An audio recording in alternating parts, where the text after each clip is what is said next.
Halo semuanya, selamat datang kembali di channel El Germani. Kita masuk materi kita di Lektion 37. Oke, jadi judul kita di sini adalah Untrennbare Verben. Oke, jadi ini kata kerja dapat dipisah dan tidak dapat dipisah. Nah, jadi ini adalah suatu hal yang baru saat kalian mempelajari bahasa Jerman. Jadi materi seperti ini mungkin nggak ada ya di bahasa yang lain seperti bahasa Inggris atau bahasa Indonesia. Oke, jadi saya buat satu contoh. Ich bekomme einen Brief. Nah, di sini bekomme itu bentuk infinitifnya kan dari bekommen. Nah, kata dasarnya itu adalah kommen, ya kan? Di sini kommen. Nah, baru be-nya ini apa? Be-nya itu di sini be-nya itu disebut prefix. Nah, jadi kata kerja bekommen ini termasuk kata kerja untrennbar. Nah, ini maksudnya kata kerja yang akan kita pelajari ini, jenis kata kerja yang akan kita pelajari ini. Jadi ciri khasnya itu dia punya prefix. Nah, prefix itu ada di awal kata tersebut, ya kan? Di sini be. Nah, jadi ya ini nanti akan harus kalian pahami ya. Jadi common, dia kata dasarnya common. Kita tahu sendiri ya, common itu artinya datang. Nah, ketika dia jadi bekommen, artinya beda kan, mendapatkan. Nah, nanti itu seperti itu. Kita lanjut. Mein Freund bestellt Orangensaft. Nah, jadi infinitifnya itu bestellen ya. Nah, di sini kata dasarnya kita tahu itu stellen. Nah, stellen itu meletakkan ya, meletakkan. Nah, dia prefiksnya tadi be, ya kan? Nah, jadi intinya itu di pembelajaran ini ada di prefiksnya itu. Nah, ini jadi sesuatu yang baru untuk kalian ya. Nah, jadi prefiks itu, jadi prefiks be ini prefiks yang tidak dapat dipisah. Makanya tadi digolongkan dia ke dalam kata kerja yang tidak dapat dipisah atau nicht trennbare Verben ya. Nah, oke. Gimana, paham? Oke, kita lanjut ke slide berikutnya ya biar tambah paham. Oke, jadi di sini kita ambil contoh kata kerja aufstehen. Jadi ini artinya bangun ya. Nah, aufstehen kata dasarnya itu stehen ya. Kata dasarnya itu stehen. Nah, baru prefiksnya itu auf, ya kan? Prefiksnya auf. Nah, jadi ini termasuk prefiks yang dapat dipisah. Nah, coba kita balik ke slide sebelumnya ya. Kalau tadi ini kan saya bilang prefiks yang tidak dapat dipisah. Nah, untuk aufstehen ini dia termasuk prefiks yang dapat dipisah. Oke, jadi penggunaannya gimana? Untuk kata kerja trennbar itu prefiks letakkan di akhir kalimat. Oke. Jadi contohnya gimana? Contohnya gini. Ich stehe um 7 Uhr auf. Nah, di sini kalian perhatikan ini yang dikuningkan, huruf yang dikuningkan ini itu prefiks kan? Prefiks dari bentuk infinitif aufstehen. Jadi prefiksnya itu letakkan di akhir kalimat. Nah, contoh lagi. Ada uncommon. Nah, di sini common itu kata kerja dasarnya ya. Un itu prefiksnya. Nah, an-nya ini nanti letakkan di akhir kalimat. Jadi, der Zug kommt um 13 Uhr an. Noch einmal, der Zug kommt um 13 Uhr an. Nah, seperti itu ya. Oke, jadi sampai sini kalian udah paham kan apa bedanya kata kerja yang dapat dipisah dan tidak dapat dipisah? Nicht trennbare Verben dan trennbare Verben. Nah, jadi itu kalian perhatikan di prefiksnya. Nah, oke, jadi coba di sini mungkin kalian bertanya-tanya ya, gimana cara bedakannya kata kerja yang dapat dipisah sama yang tidak dapat dipisah. Nah, itu kalian caranya itu harus mengenali prefiks dari kata kerja tersebut. Nah, untuk itu di sini saya kasih hafalan untuk kalian. Jadi nicht trennbare Verben. Nah, jadi ini adalah prefiks-prefiks yang untuk kata kerja yang tidak dapat dipisah. Jadi ada be, emp, be, emp, ent, ge, mis, ver, ser. Nah, seperti itu ya. Baru untuk yang dapat dipisah itu ada prefiksnya, itu ada ab, an, auf, aus, ein, mit, her, vor, zu, zurück. Oke, ada zurück. Nah, kita lanjut ya. Nicht trennbare Verben. Nah, jadi kita buat contoh kalimat lagi biar kalian tambah paham.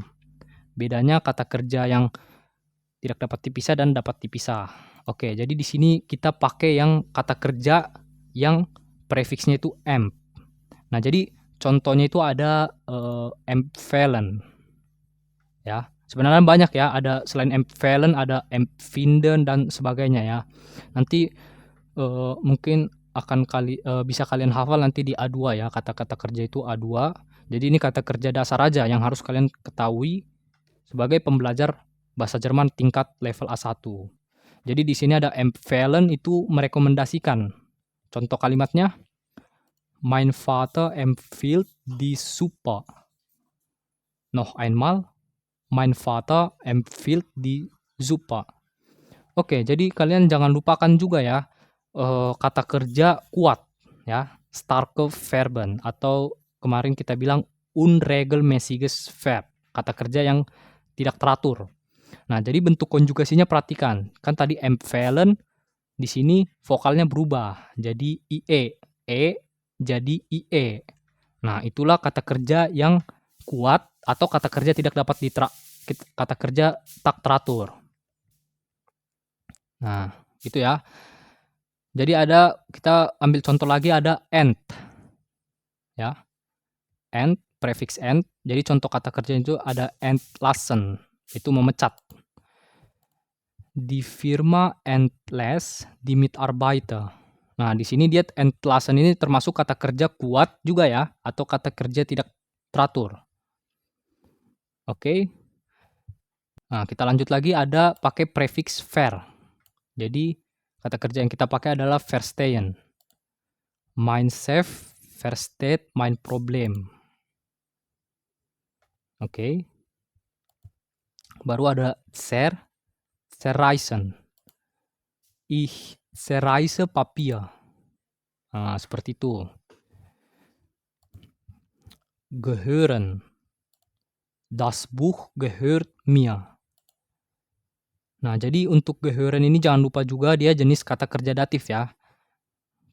Kemarin ini kata kerja datif yang pelakunya itu sebagai objek ya, objek datif. Jadi ini kan das Buch gehört mir. Jadi yang pemilik buku itu siapa?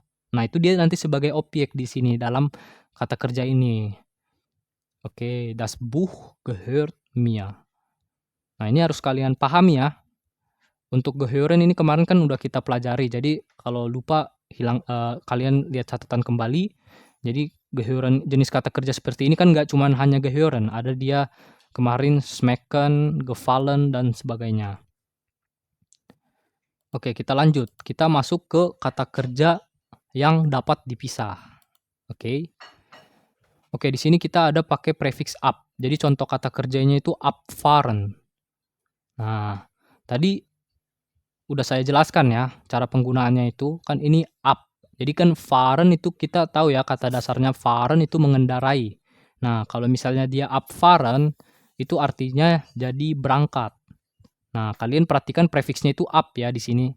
Nah, ab ini kan termasuk ke dalam prefiks kata kerja yang dapat dipisah. Maka nanti prefiksnya itu kita taruh di paling akhir. Di akhir kalimat. Jadi, der Bus fährt in 10 Minuten ab. Oke, noch einmal. Der Bus fährt in 10 Minuten ab. Terus ada prefiks ein, kata kerjanya einladen. Mein Bruder lädt seinen Freund zum Mittagessen ein. Nah, ini kalian perhatikan juga ya konjugasinya. Jadi kalian harus tahu kalau einladen ini dia termasuk kata kerja tak teratur. Nah, itu harus kalian hafal. Oke, di sini ada auf, pakai auf ya. Kata kerjanya aufladen. Nah, nanti auf-nya berarti taruh paling akhir ya. Ich lade mein Handy auf. Aku mengecas HP-ku. Oke. Baru di sini ada vorlesen. Du liest das Referat vor. Noch einmal. Du liest das Referat vor. Baru ada ausmachen. Ich mache die Lampe aus. Noch einmal. Ich mache die Lampe aus. Nah, seperti itu ya. Oke, jadi di sini kita masuk Übung, tapi sebelum itu saya ingin menekankan kembali mengenai kata kerja yang dapat dipisah dan kata kerja yang tidak dapat dipisah. Jadi ya ini mungkin sesuatu hal yang baru ya bagi kalian ya. Kalian nggak akan menemukan jenis kata kerja seperti ini di bahasa lain, bahasa Indonesia atau bahasa Inggris. Mungkin nggak tahu kalau bahasa Eropa lainnya mungkin ada, nggak tahu ya. Nah, tapi ya itu kita harus tahu kalau ada prefix, namanya prefix. Jadi dia biasanya itu menempel ya sama kata kerja dasarnya. Tadi ada kayak bestellen, dari dia menempel di kata stellennya itu. Nah, kemudian kita tentukan prefiksnya ini dapat dipisah atau enggak. Nah, jika tidak dapat dipisah, ya berarti letakkan di posisi kedua ya. Coba kita balik sebentar ya. Nah, di sini kan ada ich bekomme einen Brief. Ya. Jadi bekommen ini kan dia infinitifnya tadi bekommen udah saya jelaskan. Nah, prefiksnya itu be. Maka karena dia be, karena prefiksnya be termasuk ke dalam prefiks dari kata kerja yang tak dapat dipisah atau nicht trennbare Verben, maka prefiksnya itu ya tetap diletakkan nempel bersama kata kerjanya itu, kata kerja dasarnya, atau tetap di posisi kedua, ya kayak kata kerja pada umumnya lah. Ya, jadi nggak ada bedanya ya. Jadi kalian hanya perlu tahu prefiksnya aja. Karena kan kayak contohnya ini kan bekommen dari common, dia ditambahin be. Nah, artinya jadi beda. Nah, di situ nanti fungsi kalian mempelajari ini. Jadi ada kata kerja yang nanti beda artinya karena penambahan prefiks tadi itu. Nah, terus tadi kita tekankan juga ya untuk yang kata kerja dapat dipisah. Nah, tadi ada aufstehen, kita taruh auf-nya itu paling akhir. Karena dia termasuk prefiks yang dapat dipisah. Oke. Nah, nanti saya akan juga buat video untuk hafalan kalian kata kerja yang dapat dipisah ini. Ya. Mungkin kalau kalian hafal tadi bentuk mungkin kalau kalian hafal prefiks-prefiks mana yang termasuk kata kerja dapat dipisah dan prefiks-prefiks mana yang termasuk kata kerja tidak dapat dipisah, mungkin kalian akan lebih mudah memahami ya. Ketika kalian melihat saat membaca sebuah bacaan dalam bahasa Jerman, kalian melihat kata kerja yang memiliki prefiks seperti ini, kalian langsung tahu, oh ini tidak dapat dipisah. Nah, terus sekarang kita kan kalau misalnya kesalahan pemula itu saat menggunakan kata kerja dapat dipisah ya, saat menggunakan trennbare Verben. Jadi itu dia kadang-kadang lupa naruh prefiksnya itu di akhir. Jadi contohnya di sini ada der Bus fährt in 10 Minuten. Nah, up-nya lupa. Ya kan? Nah, itu artinya bisa jadi beda ya. Oke. Karena ya seperti inilah contohnya. Kayak vorlesen. Di sini vorlesen kan artinya membacakan.